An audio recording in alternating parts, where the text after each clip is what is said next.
Ko Tui Aroha Fransen, he tauira no te kura o Manukura I te Papaiōea, e whai kaha nei I te huarei o tana tino hākinakina, ara ko te poiuka.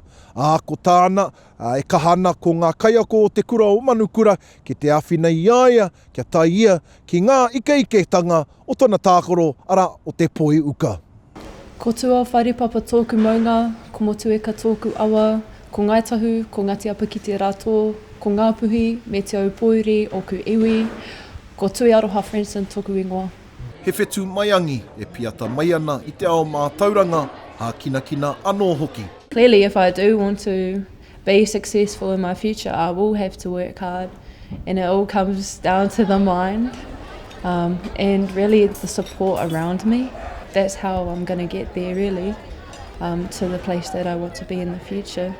Mai te oroko timatanga mai o Manukura I te tau 2014, I nā te toko maha o ngā tauira I eke ki ngā taumata ike o a rātou tākaro.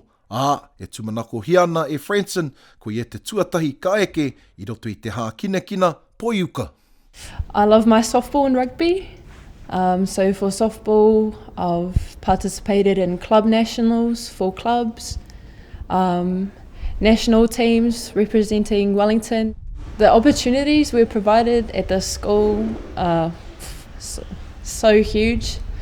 Ever since coming to the school, I've been offered opportunities in sport, academics, and the support that we're given from our teachers is really huge at this school, something that not many of the larger schools would have for every student. I toa whakaihu waka Fransen I ngā whakataetae National Race Unity Speech Competitions I te manawa tū I tēnei tau.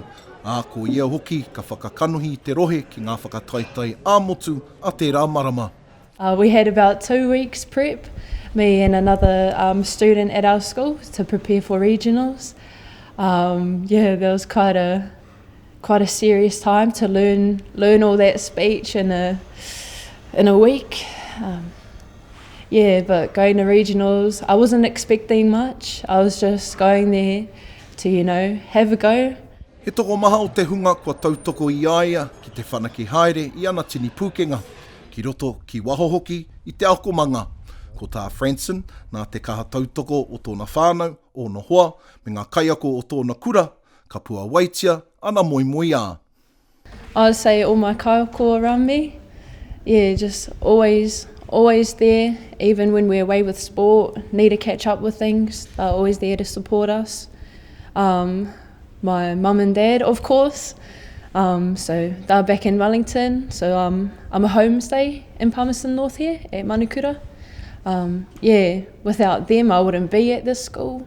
I whakawhiwhia kia Fransen he tohu kairangi I roto I ana kaupapa ako katoa I te rātau. Ka oti iaia I te kura, ka whai ia I tana tohu tākutaniho. Tema Hemi, te reo o Te Uru.